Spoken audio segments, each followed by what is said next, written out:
Uttaranchal university ఇది కేవలం university కాదు, మీ సక్సెస్ స్టోరీకి చిరునామా.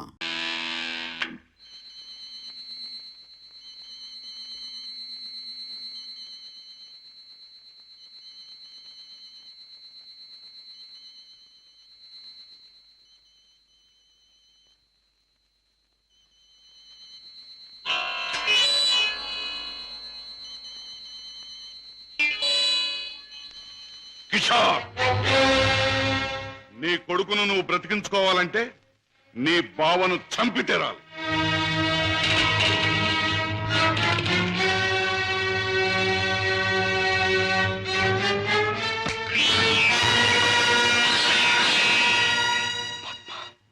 ఏ ఆగిపోయారే? ఎత్తిన కత్తిని దించండి, నా గుండెల్లోకి దించి చంపండి. పద్మ, మీరు చంపడానికి సిద్ధపడ్డది మా అన్నయ్యనేగా. నాలోనూ మా అన్నయ్యలోనూ ప్రవహించేది ఒకే రక్తం. మా ఇద్దరిలో ఎవరిని పొడిచినా బయటకొచ్చేది ఒకే రక్తం. పొడవండి. పద్మ, అన్నయ్య మీ గురించి, మీరు చేసే నేరాల గురించి చెప్తే నమ్మలేకపోయాను. నేను కళ్ళకద్దుకునే హారతి, అందరినీ కాల్చే కొరివెని ఊహించలేకపోయాను. ఏమండి, మీరింత పాపానికి సిద్ధపడ్డానికి కారణం అడ్డదారులు అడుగు పెట్టడమేగా. నేరాలు చేసి లక్షలు సంపాదించి మమ్మల్ని మిద్దెల్లో మేడల్లో ఉంచే బదులు న్యాయమైన డబ్బుతో ఏ చెట్టు నీడనో మాకు పట్టెడు మెతుకులు పెడితే ఆనందించేదాన్నండి. ఇప్పటికైనా తెలిసిందా కిషోర్, నేను చెప్పిన మాటల్లో సత్యం? ఇప్పటికైనా తెలిసిందా? నువ్వు ఫలానా అని తెలిసిన రోజున నీ భార్య బిడ్డలు నిన్ను గురించి ఏమనుకుంటారో తెలిసిందా? తెలిసింది బావా, కానీ వాస్తవం తెలిసేసరికి పరిస్థితులు చేయదాటిపోయాయి. నిన్ను హత్య చేస్తే తప్ప బాబుని ప్రాణాలతో వదిలిపెట్టమన్నారు. అందుకని దేవుడు లాంటి మంచి మనిషివి నిన్ను చంపడానికి ప్రయత్నించాను. నన్ను క్షమించు బావా, ప్లీజ్. బాధపడ కిషోర్, ఇప్పటికైనా నువ్వు నా మాట విన్నందుకు చాలా సంతోషంగా ఉంది. ఇప్పుడు మన కర్తవ్యం ఆ దుర్మార్గుల బారి నుండి బాబుని రక్షించాలి. బావా, ఈ క్షణంలో ఆ ముఠాన్ని పట్టుకోవడానికి నేను సిద్ధమే. మిమ్మల్ని పోలీసులు వెంట పెట్టుకుని ఆ స్థలానికి ఇప్పుడే నేను తీసుకెళ్తాను. కానీ కిషోర్, మనం తొందరపడితే బాబు ప్రాణాలకే ప్రమాదం. ముందు బాబుని రక్షించి ఆ తర్వాత వాళ్ళ పని పట్టాలి. దానికి ఒక్కటే మార్గం ఉంది. ఏమిటి బావా? నన్ను చంపి నా శవాన్ని సముద్రంలో పారేశానని చెప్పి నీ బాసును నమ్మించి బాబును బయటికి తీసుకు, ఆ తర్వాత ఆ ముఠా ఆట కట్టిద్దాం. అలాగే బావా, అంతవరకు మీరు బయటపడకుండా రహస్యంగా ఉండండి. ఓకే. అవును బాస్, మా బావతో మాట్లాడే పని ఉందని చెప్పి నమ్మించి కారులో బీచ్ తీసుకెళ్లాను. ఎవరూ లేని చోటు చూసి పొడిచి చంపేశాను. శవాన్ని సముద్రంలో పడేశాను. అంటే శవం కూడా కనిపించకుండా మాయం చేశావన్నమాట. హత్య చేయడం మొదటిసారైనా మంచి అనుభవం గల వాళ్ళగా చేశావు. గుడ్. బాస్, నువ్వు చెప్పిన పని పూర్తి చేశాను. ఇక నా బిడ్డ నాకు ఇచ్చే. తప్పకుండా. నా పని ఎంతో విశ్వాసంగా నెరవేర్చావు.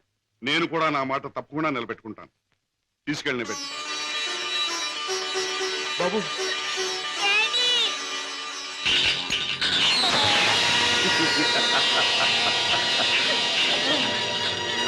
ఏమిటి పద్మ, కిషోర్ ఇంకా ఇంటికి రాలేదా? అవునన్నయ్య, ఆయన ఇంతవరకు ఇంటికి రాలేదు.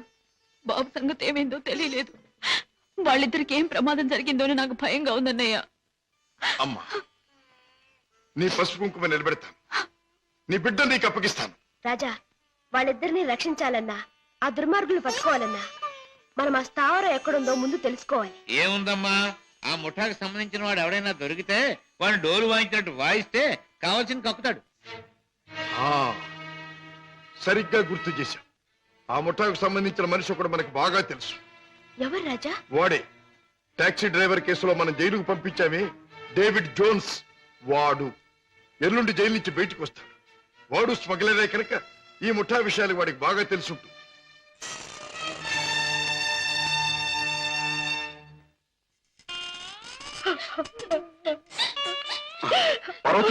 బాబు,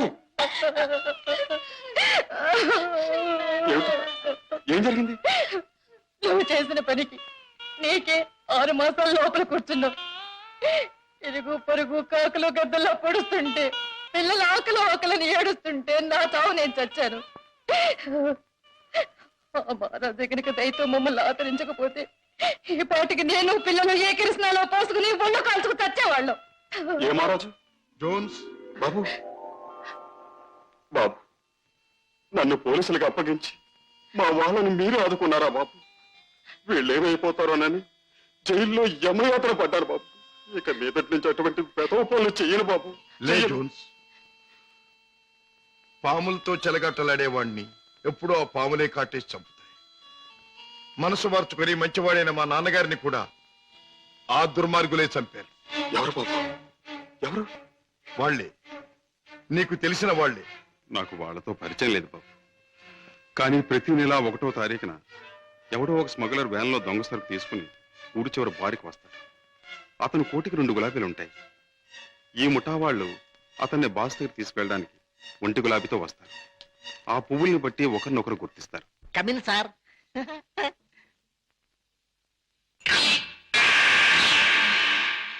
ఏ బేరా సార్, ఆ గుండుగా టేబుల్ ఖాళీ చేయించు. అయ్యి బాబోయ్, వారు చాలా కోపిస్ట్ లాగా ఉన్నారు సార్. ఆ? అంత మనగాడా? ఆహా, నేను ఊరికే మనగాడిని. హలో గోల్కొండ గుండు, మా బాస్ తిరుగులేని మనిషి వస్తున్నారు. ఈ టేబుల్ అర్జెంట్ గా ఖాళీ చేయను. ఆయన చూడు, ఆయన వచ్చారంటే డొక్క దించి డోల్ కడతారు. లే లే లే లే లే లే. బాస్ ఆ? ఎవర్రా నా మనిషి మీద చేయి చేసుకుని కుంచాగాడు? చర్మం ఒలిచేస్తా. ఆ? ఈ చిలగడ తప్ప జమాల్ కే డమాల్. రుద్రగే అబ్బాయి భద్రగే దెబ్బ ఎలా ఉంది? Rodra grabba Bajra? Yeah. I'm Padre grabba Rodra. Oh, I see. Show me your identification. Here's mine. Nice to meet you. Thank you. Come, let's sit down and celebrate. Friend, మనం కలిసి ఈ సందర్భంలో కల్తీ చేయని సరుకుతో ఖుషి చేద్దాం. మత్తులో మొత్తమంతా మర్చిపోవాలి. ఒళ్ళుందో తప్ప బుర్ర లేదండి. తాగమన్నదల్లా తాగాడు, ఒళ్ళు మర్చిపోయాడు. పదరా, చల్ రే బెట్ట చల్. తూ భీ చల్ బే. నేనెందుకు? వాడి కాపలా మేక్కి తినేస్తాడు. అమ్మో.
ఆ ముఠా వాళ్ళు వచ్చే వేళైంది.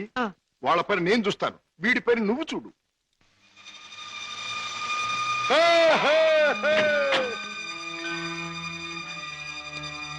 ఓ 2 గులాబీల వరా. ఓ 1 గులాబీ వారా? భద్రయ్య గారు అబ్బాయి రుద్రయ్య. రుద్రయ్య గారు అబ్బాయి భద్రయ్య గారు. మీ బాస్ ఎక్కడ?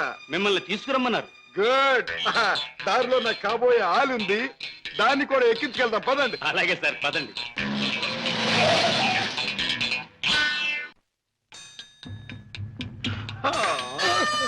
ఎట్టా గాది కింద పంది కుక్కులాగా మీ బాసు దేశాన్ని బాగా దోషినట్టు ఉంటాడు. మా గొప్ప రహస్య స్థావరం కట్టుండు. బాసుని గురించి కొంచెం మర్యాదగా మాట్లాడండి. రుద్రయ్య గారి అబ్బాయి భద్రయ్య ముందు మంచి చెట్లు మాట్లాడకపోయి కొంచెం వాయించేయగలను. ఎలాగ మావా? చూపించువా చూపించువా. ఎలాగో చూపించమంటే ఒకటే రచ్చే, వంచడం అంటే ఇలాగే, వాంచడం అంటే పదవే నా కత్తులు రత్తి. ఆ బాస్ గాడు వచ్చేదాకా కుర్చీలో కూర్చుదా పద. అది మా బాస్ కూర్చునే చోటు. అక్కడ కూర్చుని ఆయన అవమానం చేయకూడదు. రుద్రయ్య గారి అబ్బాయి భద్రయ్య ముందు అది చేయకూడదు, ఇది చేయకూడదు అని కుయ్యకమే కుయ్యా, కాళ్ళు కిళ్ళు జారిపోగలవు. ఎలాగ మావా? చూపించువా చూపించువా. చూపించమంటే ఒకటే రత్తే, కాళ్ళు అరే డోంగిరే, ఇదిగో బే, రుద్రయ్య గారి అబ్బాయి భద్రయ్య వజ్రాలు ఇచ్చాడని మీ బాస్ కి ఇవే. ఏమిటి జగ్గు నువ్వు అనేది? మన వాళ్ళు తీసుకొచ్చిన భద్రయ్య వజ్రాల స్పెషలిస్టా? అవును బాస్, మనకున్న ఒకే ఒక వజ్రాల స్పెషలిస్ట్ శశిభూషణ్ రావు చనిపోయాడు గనక ఆ భద్రయ్య మన ముఠాకి ముఖ్యంగా అవసరం. అంతేకాదు, ఆ భద్రయ్య దారిలో వచ్చేటప్పుడు బంగారం లాంటి పిల్లని తీసుకొచ్చాడు బాస్. అలాగే పద వెళ్దాం.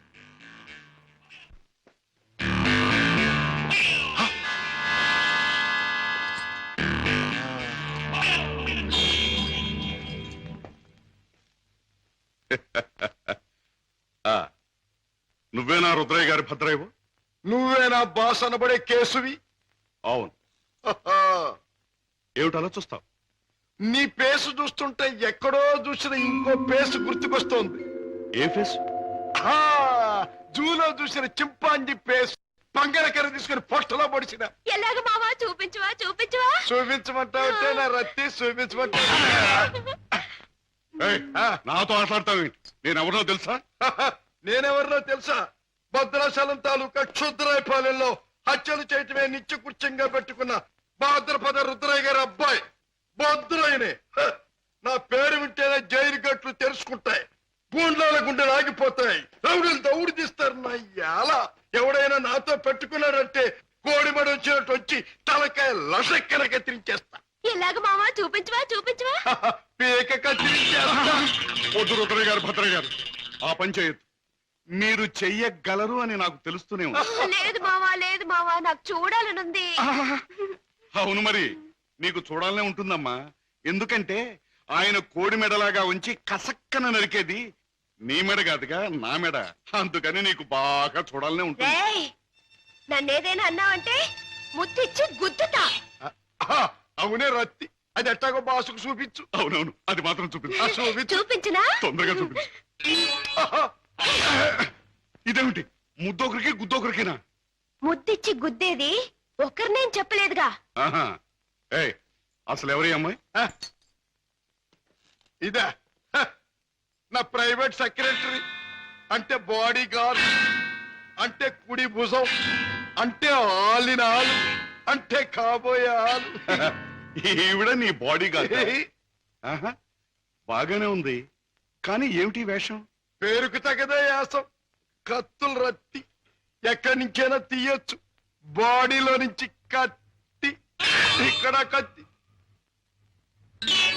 ఇక్కడ కత్తి, ఇక్కడ కత్తి. అంతేకాదు, రత్తి కత్తిలంటే ఆటగత్తి. చూపు చూసిన బాడీ